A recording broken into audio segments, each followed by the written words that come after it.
I want to thank everybody for joining us here this morning, especially family members and friends of Frank's. You know, we just celebrated a big day nationally, Memorial Day, this past weekend, where we pay honor across the country to veterans who have served the country.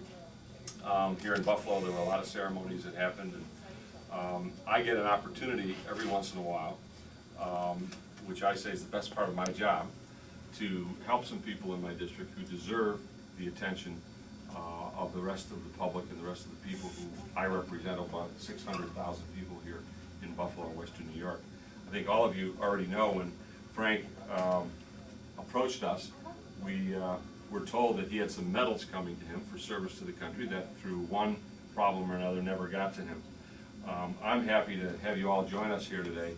And I'd like to first read the list, because I can't possibly find a sport coat big enough to put all these medals on it. So you're going to need 4 or 5 lapels, I think, Frank.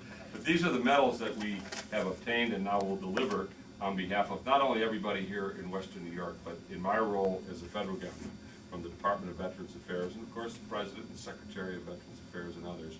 We'll be presenting the Air Medal, the Good Conduct Medal, the American Campaign Medal, the Asia Pacific Campaign Medal, World War II Victory Medal, the Philippine Liberation Medal, Honorable Service lapel button from World War II, of course, the Marksman Badge with pistol bars, and the Aviation Badge goes along with those.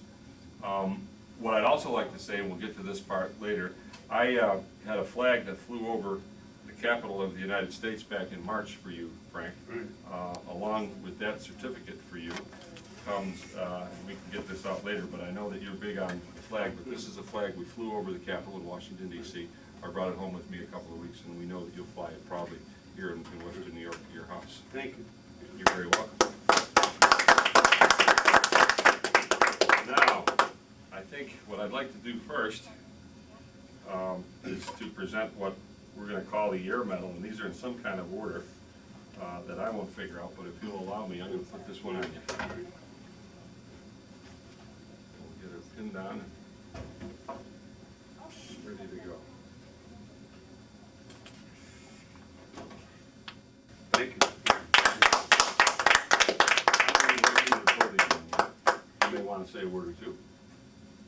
Well, I received this when I was 19, so they gave me a gun. I had a lot of fun, and I flew 50 missions at night. And thank for good genes in my purple boots. Where?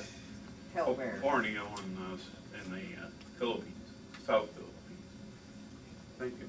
You know, one of the things that amazes me is almost everybody who serves and has these kinds of medals, I mean a row of them here, I count 8 or 9 of them here, are probably the most modest people in the country. Yeah. I give a man who served his country and now presented with 9 medals a chance to take the microphone. He takes exactly 30 seconds. We need guys like you in politics. Not the guys that take, the mayor and I take a half an hour to say something that we can do in about 5 minutes. Let me just say, we're gonna open these up and invite you in for some coffee and a visit for a while. But needless to say, all of us, I did not serve, of course, but all of us in this country, my own children, who are now 23 and 19, wouldn't enjoy what we're able to do, not only in Buffalo and Western New York, but all across the country. I just left Washington last week, wouldn't be able to do what we're able to do. And a lot of the stuff we take for granted, going to school, sounds like silly things. Being able to gather, being able to voice our opinions and our views, being able to vote, all of those kinds of things, we wouldn't be able to do had it not been for your courage, and you understated your courage and willingness to step forward and do it. So, on behalf of all of us, I want to say thanks again. Thank you. Thank you, everybody.